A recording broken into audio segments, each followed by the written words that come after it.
The mage class is a vital role that needs to be filled in any RPG scenario. Who's there for us when we need a quick pick-me-up? Who bails us out when we're petrified with fear, unable to assist our fallen comrades? Or when we need a big ol' nuke to clear out an infestation of vermin? Our good friend mages, adept at using the magical arts to aid their allies, sailing through the skies in the middle of combat like David Copperfield, mind freaking us all. Oh, wait, different kind of magician. That's more like it. How do these little guys or gals use magic? The game gives no explanation, so that's how. Just embrace it and ask no questions. Moving on. Final Fantasy has two types of magic, white and black. There are 8 levels of magic for each type and 4 spells per level. This gives us 32 white and 32 black magic spells for a whopping total of 64 spells. A single character can only learn 3 spells per level, meaning you'll have to leave some behind. Spells are purchased from magic shops in towns. They are signified by a black or white icon above the door that kinda looks like the top of a staff. If you purchase a spell you no longer want, you may forget the spell from the magic section of the menu. Select Forget, choose the spell you no longer want, then confirm. Or you can buy a spell you want, then choose the spell you no longer want, then confirm. This will overwrite the spell. Any forgotten spells must be purchased again for full price. They are quite expensive, so I recommend following the advice here in order to make an informed decision before wasting your hard-earned gil. Now I'm going to go over the MP system in this game. It isn't the system we might all be familiar with. You know, the one where you have an MP bar, which represents your total MP. Then you cast spells, which cost a certain amount of MP, less for lower level spells, more for higher level spells. Then, when that bar runs out, you can no longer cast any spells until it is refilled. Toss all that out. This game was made in 1986, before the world refined the RPG genre into the shining beacon of light it is today. Systems were barbaric, and mechanics either didn't work or didn't work as intended, for better or for worse. So we have this MP system. Get used to it. Each level of magic has its own pool of MP charges. The most charges you can have per level is 9, meaning you could cast spells within that level 9 times before running out. At this point, you must refill your charges or cast spells from a different level. You can see how many charges you have from the in-game menu and in the magic section of that menu. The right number shows the max amount of charges you can have, the left number shows how many charges you have remaining. You get spell charges at a fixed rate depending on your class, so just keep leveling up and checking those magic shops. Time to explain how these spells actually work. Let's pop the hood and get down to brass tacks. Each spell has 2 hidden stats which you cannot see anywhere in-game. These are power and accuracy. These hidden stats, along with intellect, luck, magic defense, and elemental resistances, will all factor into the success and potency of every spell. All spells that target an enemy or player are subjected to accuracy checks. Healing magic and buffs always land, so we will go over the specifics of these later. For non-damaging spells such as Paralyze, Sleep, and Silence, the accuracy check simply determines if the effect lands or not. Damage spells work slightly different. They will always land and do damage, unless the target is immune to the damage type. Therefore, the accuracy check will determine if the spell does bonus damage. Characters and enemies have an innate base hit rate of 148 when it comes to casting spells. If a target resists a spell's element, it will reduce the caster's hit rate by 148.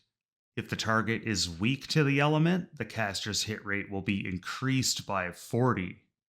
To determine if a spell lands or causes bonus damage, we use this calculation. Hit succeeds if a random number from 0 to 200 is less than your base hit chance plus spell accuracy minus target's magic defense. Remember that all spells have their own hidden accuracy stat and that all enemies in this game have 0 magic defense. So, for an example, we will take the Sleep spell. Sleep is a level 1 black magic spell that can be cast by black mages, black wizards, red mages, red wizards, and ninjas. It has 0 power, since it's not a damage spell, and 24 accuracy. Let's plug this into the calculation to see if it lands or not. The game generates a random number from 0 to 200, and this number must be less than our base hit chance of 148 plus our spell accuracy, which is 24 in this case, minus the target's magic defense, which is 0 for enemies, in order for it to land. This goblin doesn't resist the element, so our base hit chance remains at 148. Add the spell accuracy, and this brings our hit chance to 172. Thus meaning, if the game generates a number from 0 to 171, this casting of sleep will land. Mind you, this targets all enemies in a group, so the calculation will be factored in for each individual target. The same calculation is used for damage spells, but as I said earlier, this only determines if the spell does bonus damage, since they will always land. Now, when an enemy casts the same spell on you, we use the same equation, but the targeted player character does have magic defense, so you would subtract that from the enemy's hit rate. Sadly, there is no way to check a character's magic defense in-game, so you'd have to do some sleuthing to figure out that info. Now I will go over how spell damage is calculated. The equation for this is damage equals base damage times elemental resistance plus hit bonus times magic defense multiplier.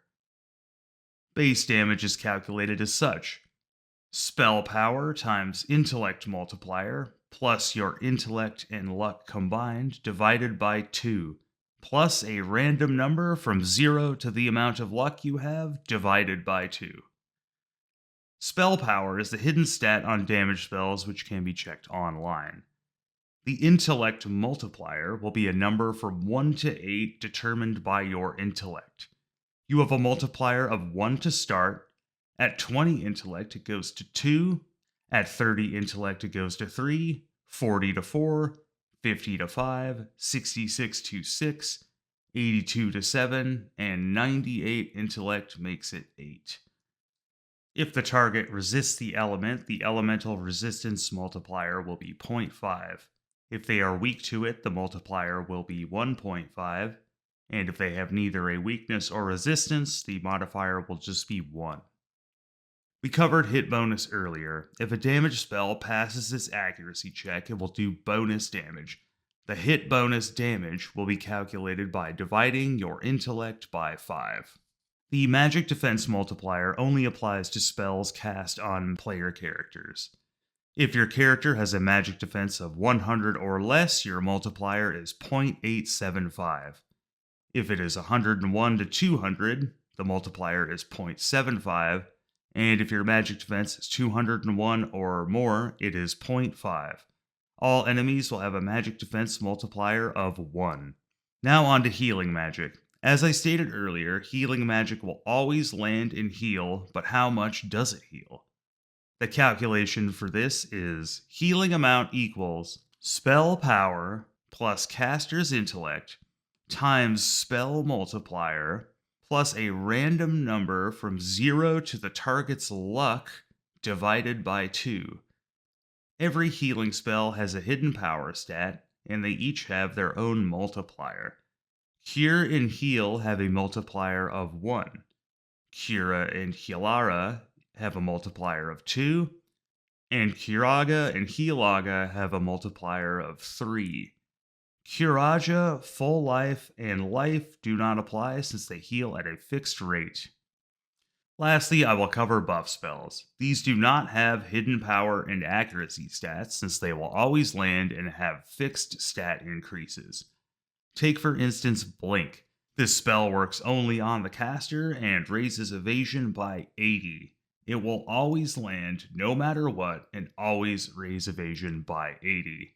There are some instances where a buff can miss, mostly in the event of trying to cast a null spell while also wearing a piece of gear that gives that elemental resistance.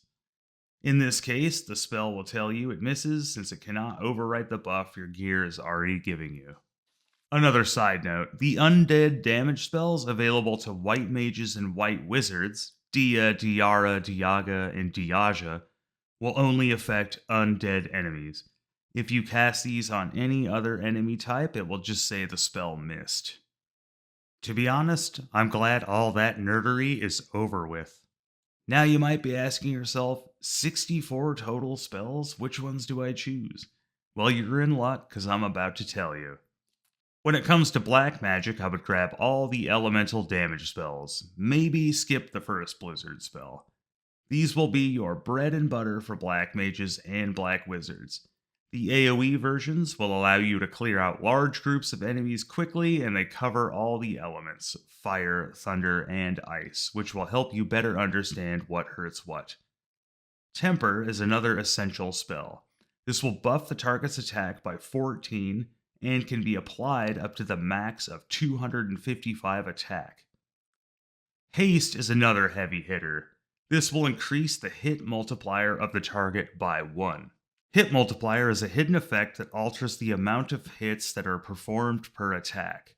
This is a value ranging from 0 to 2, and by default, every character and enemy has a hit multiplier of 1. You will perform the normal amount of hits per attack. Haste raises this by 1 point to 2, which doubles your hits per attack. Spells such as Slow and Slowra lower the target's hit multiplier by 1, halving the number of hits per attack. This is extremely good when cast on monks, since unarmed monks perform double the amount of hits by default. This can increase the total hits of an unarmed monk to 32. If you upgrade your black mage to a black wizard, I would suggest picking up Teleport, which will teleport the party 1 floor closer to the exit. This can be used multiple times to return to the starting floor of any dungeon. And let us not forget the holy grail of all black magic, Flare. This is a non-elemental AoE damage spell, a must-have for the mightiest of black wizards. One more mention is the spell Saber. This will increase the target's accuracy by 10 and attack by 16. It can be stacked up to the cap of 255 for each stat. But do not buy the spell version since it only works on the caster, which isn't all that useful since the caster is usually a mage. You will find an item in the game called the Giant's Gloves. Upon using it in combat, it will cast Saber on the user, no magic necessary. I will do a video on all of the gear that has magic effects, showing you what they do and how to get them, so stay tuned for that. Now onto white magic. I would pick up most of the healing spells. These will keep your party alive and well in the midst of dungeons. The Dia line of spells, Dia, Diaga, Diara, and Diaja, these are AoE damage spells that only affect the undead. These are great at wiping out large mobs of them since they tend to be quite pesky with all their debuffs. I also recommend picking up the spells Invisera and Protera. These are full party buffs. Invisera increases evasion by 40, and Protera increases defense by 12. Stacking these up in longer battles and boss fights between heals can be a good idea, giving your party that extra layer of resistance. If you upgrade your white mage to a white wizard, you should grab the life and full life spells. These will resurrect fallen party members, and full life will restore them to full HP also. Exit is another great spell. This one will warp your entire party all the way back to the entrance of the dungeon. Last but not least, the holy grail of white magic, Holy. This is a non-elemental AoE damage spell. I always grab this one just for the fun of it, and I cast it as often as I can. You may be tempted to grab some of the spells that cure status ailments or some of the instant death spells, but you can skip these since they aren't all that useful and can be very expensive. The plethora of instant death spells don't tend to work that well against any enemies that are actually difficult, and you could just nuke them down with your elemental damage easily. I would say skip these unless you're just having some fun. All status ailments can be removed with items, and most of them just wear off after battle on their own, so you can safely skip these, save your gil, and reserve your limited MP charges for more important things, like living and being healthy. That concludes about all the information I want to know about Magic and Final Fantasy, and a whole lot more. Thanks for powering through this one with me. Please like and subscribe if you like what you see, and I'll see you in the next video. Later.